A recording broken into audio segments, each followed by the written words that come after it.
Story 1. The House at the End of Willows Road. In the autumn of 2009, under a sky heavy with the threat of rain, I was a delivery driver for Leonardo's Pizzeria, a small, family-owned joint in a sleepy rural town where the nights were long and the roads were dark. My shift was nearing its end, the clock ticking toward midnight, when my boss, Frank, handed me a slip of paper with an address scrawled in his hurried script: Willows Road. The order was simple, 2 regular pizzas, but the destination was unfamiliar, tucked away in a part of town where civilization seemed to surrender to sprawling woods and forgotten farmland. Armed with nothing but a flip phone and an outdated map book, I set out, my car's headlights slicing through the inky blackness. Willows Road was a labyrinth of unmarked turns and overgrown paths, devoid of streetlights or any trace of human presence. The map was useless, its pages a tangle of lines that seemed to mock my growing frustration. I pulled over repeatedly, flipping on the interior light to consult the map, each stop amplifying the oppressive silence of the night. Desperate, I dialed the number on the slip. The phone rang endlessly, each unanswered tone tightening the knot in my stomach. Just as I was about to hang up, a voice answered, a low, deliberate murmur that seemed to crawl through the receiver. "Hello," I said, my voice trembling. The same word echoed back, soft and deep, like a whisper from a forgotten place. I explained my predicament, and the man, his voice slow and monotone, described a driveway that was little more than a dirt trail, camouflaged by the encroaching wilderness. His directions were precise yet unsettling, as if he were guiding me into a trap. After what felt like an eternity, I found it, a narrow path barely wide enough for my car. I crept along, the tires crunching against gravel, until a small, dilapidated one-story house emerged from the darkness. A faint orange glow flickered through a single window, casting eerie shadows that danced across the warped wooden exterior. I parked beside a rusted pickup truck, its paint peeling like the skin of some ancient beast. Clutching the pizza boxes, I approached the front door, my footsteps loud against the stillness. There was no doorbell, so I knocked, the sound swallowed by the night. Muffled music, old scratchy tunes from a bygone era, drifted from inside, followed by the slow, deliberate tread of footsteps. The door creaked open, revealing only a sliver of a face, one eye, pale and unblinking, peering at me from the shadows. My heart lurched. "Hey, you ordered the pizza, right?" I stammered. "Oh yes, the pizza," the man replied, his voice unmistakable from the phone call. There was a pause, heavy and unnatural, before he added, "Let me get the cash." He retreated, leaving the door ajar. The music grew louder, its warped melody wrapping around me like a cold fog. Then, inexplicably, the door began to inch open on its own, revealing a room frozen in time. Metal sheets covered parts of the floor, presumably hiding decay beneath. The furniture, a sagging couch, a rickety table, looked like relics from a century past. A vintage record player, its horn gleaming faintly, spun the haunting tune that filled the air. But it was the smell that hit me hardest, a sickly, rancid odor that clung to my throat and whispered of death. I stood frozen, torn between fleeing and waiting for the man's return. Minutes dragged on, each one stretching the limits of my courage. Finally, I knocked again and called out, "Sir?" His voice drifted from another room, calm and inviting. "Would you mind coming to the kitchen, please?" Every instinct screamed against it. My co-workers had warned me never to enter a customer's home, and this place felt like a violation of that rule in every way. I hesitated, then asked him to repeat himself, hoping I'd misheard. "Can you come to the kitchen, please?" he said again, his tone unchanged. Against my better judgment, I stepped inside. The floor groaned under my weight, threatening to collapse. To my right, a doorway led to the kitchen, where I assumed the man waited. To my left, a narrow hallway stretched into darkness, lined with closed doors. At its far end, illuminated by a faint glow, stood a figure. He was tall, his back to me, swaying slowly to the music in a manner that was both hypnotic and grotesque. His hands roamed his body, tracing his form with an unsettling intimacy. My breath caught in my throat. This was no ordinary house, and these were no ordinary people. I turned toward the kitchen, clutching the pizzas like a shield. As I took a step, I saw him, the man from the door, peering around the corner, his face still half hidden, his single visible eye locked on me.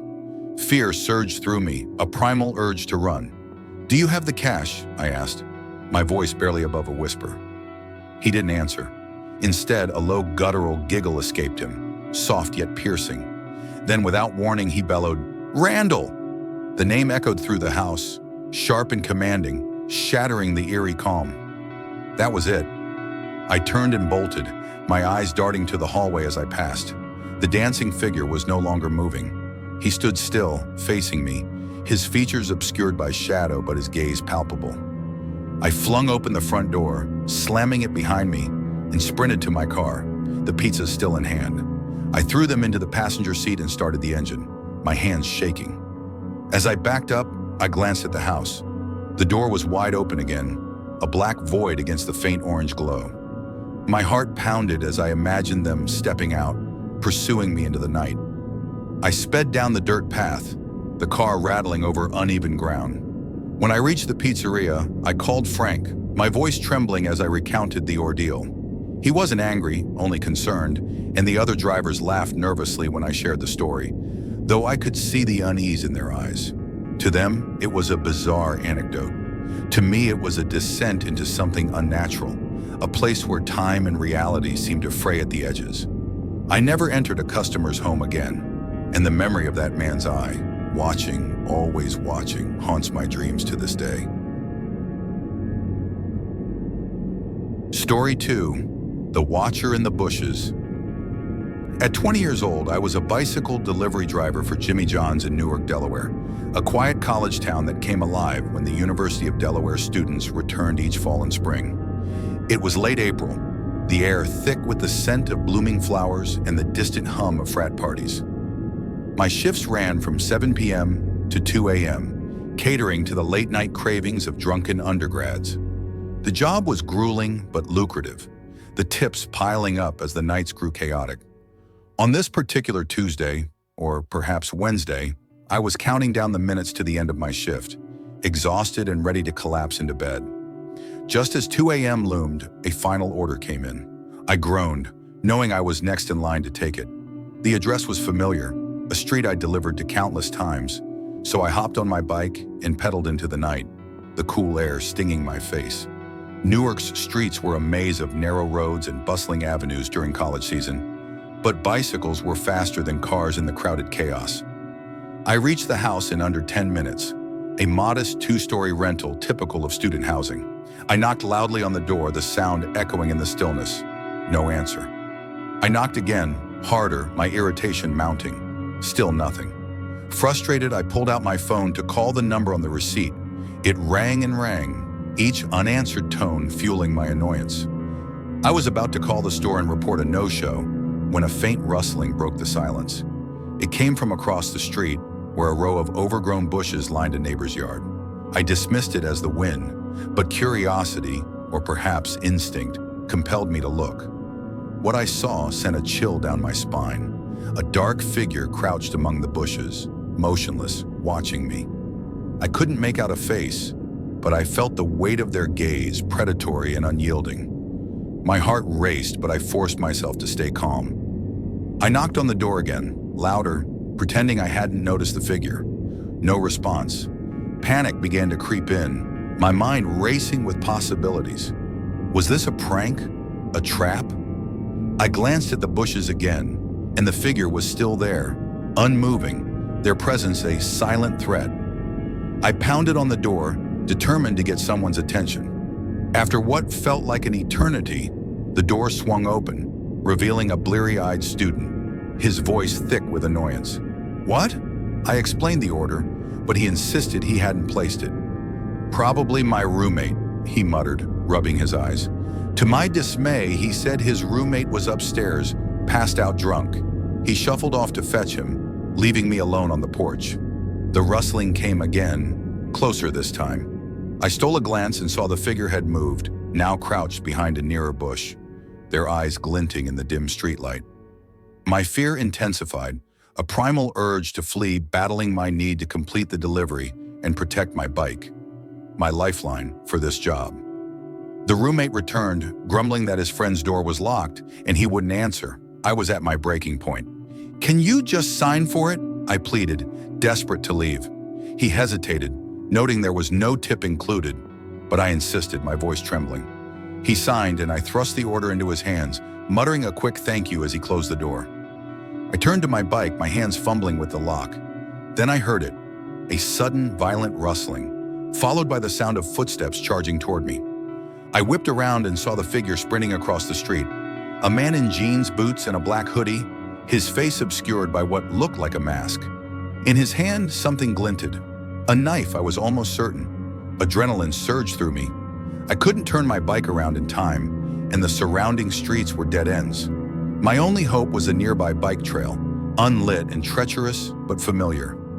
I pedaled with every ounce of strength, the trail's darkness swallowing me whole. I strained to hear footsteps or see shadows, my paranoia amplifying every rustle and snap. The trail was mercifully short, and I emerged onto a main road, my chest heaving. I didn't see the man again, but the fear lingered, a weight that followed me back to the store. I didn't tell my boss or call the police. Without a clear description, what could I say? I clocked out, loaded my bike into my car, and drove home, grateful I'd chosen to drive that night. The incident shattered my sense of safety. Newark was supposed to be a haven, but that night taught me that danger lurks even in the quietest places. I haven't worked a midnight shift since, and the nunchucks I now carry are a grim reminder of how close I came to something far worse. Story 3, The Ambush on the Dead-End Road. In the summer of my 23rd year, I was grinding out late-night deliveries for Uber Eats in Wilmington, North Carolina, trying to chip away at a mountain of student loan debt. Living with my parents to save money, I took every shift I could, especially the lucrative late-night runs when tips were generous and traffic was sparse. One muggy night, I accepted an order from a fast food joint, the destination a house 20 minutes away in a rural pocket of town where forests and farms dominated the landscape. The GPS guided me away from Wilmington's lively residential core, plunging me into a world of pitch-black roads and eerie silence. The address led me to a dead-end street, a lonely stretch of small houses shrouded in darkness. As I approached the final house, my unease grew. Not a single light was on. Not in the house, not on the street, not even in the neighboring properties. The overgrown lawn brushed against my legs as I navigated to the front porch, my car's headlights and phone flashlight my only guides. The house looked abandoned, its windows dark and lifeless. I pressed the doorbell, but no sound followed. I knocked, the noise swallowed by the oppressive quiet. The customer had selected contact delivery, meaning I had to hand the food directly to them, a requirement that now felt like a cruel twist of fate. I messaged the customer through the Uber Eats app, confirming I was at the front door and asking them to verify the address. The response was instant. "Give me a second." I waited, scanning the windows for any sign of life, but the house remained a void. Doubt gnawed at me. Was this the right place? I followed up, asking for the address again. The reply came slowly, each typing indicator stretching my nerves thinner. "I see you. You're at the right house," the message read. My blood ran cold. There were no cars in the driveway, no signs of habitation. I asked the customer to describe my car, hoping to catch a mistake. "I see your light," they replied, confirming my presence but offering no comfort. The situation felt wrong, every instinct screaming at me to leave. I edged away from the door, my eyes darting to the surrounding darkness. Then a voice cut through the silence. A man's voice, low and commanding, from somewhere in the shadows. "Over here!" My heart pounded as I swept my flashlight across the yard, revealing nothing but trees and underbrush. "I'm leaving the food on the porch!" I shouted, my voice cracking. I backed toward my car, desperate to escape, when a new sound stopped me cold. The unmistakable hiss of air leaking from a tire. I looked down and saw both left side tires slashed, their rubber sagging against the pavement. A quick glance confirmed the right side tires were also compromised. Panic surged through me. I scrambled into the car, locking the doors as the dashboard lit up with low tire pressure warnings. My mind raced. Call the police and wait, or flee into the darkness to find help. I was about to choose the latter, switching off my headlights to avoid detection, when a figure appeared at my window. I screamed, my voice raw with terror. It wasn't just one person. 4 masked figures surrounded my car, their faces hidden, their intentions clear. "Get out now!" one of them barked, his voice muffled but menacing. I weighed my options. If they were armed, driving away on flat tires would be suicide. "Are you just robbing me?" I yelled, clinging to hope. "Give us everything, and we let you go," another replied. Trembling, I unlocked the door. The moment I did, they yanked it open, dragging me to the ground. Fists and boots rained down, each blow a burst of pain. They stripped me of everything: my phone, wallet, smartwatch, shoes, even rifling through my glove compartment for anything of value. Then, as quickly as they appeared, they vanished into the night, leaving me battered and alone. I don't know how long I lay there, the world fading to black. When I came to, the pain was excruciating, but I forced myself to my feet. My car keys were gone, stolen along with everything else. I stumbled toward a distant light, a small house closer to the main road. I rang the bell repeatedly until a woman's voice answered cautiously through the door. "I've been robbed and injured," I pleaded. "I need a phone." She was kind, letting me call the police, roadside assistance, and my dad. The police arrived, taking me back to the scene for a brief investigation, but with little to go on, their efforts felt futile. My car was towed, and my dad drove me home, the weight of the night pressing down on us both. The next day, detectives traced the Uber Eats order to a man named Logan, who claimed his phone and wallet had been stolen. The house was vacant, listed for sale, a perfect stage for the ambush. My insurance covered the tires, but the rest, my possessions, my sense of security, was a loss I bore alone. The experience was a brutal lesson in vulnerability, one that forced me to rethink my naivety. I paused deliveries for months, returning only to daytime shifts, but the memory of those masked figures lingers, a reminder that danger can strike when you least expect it.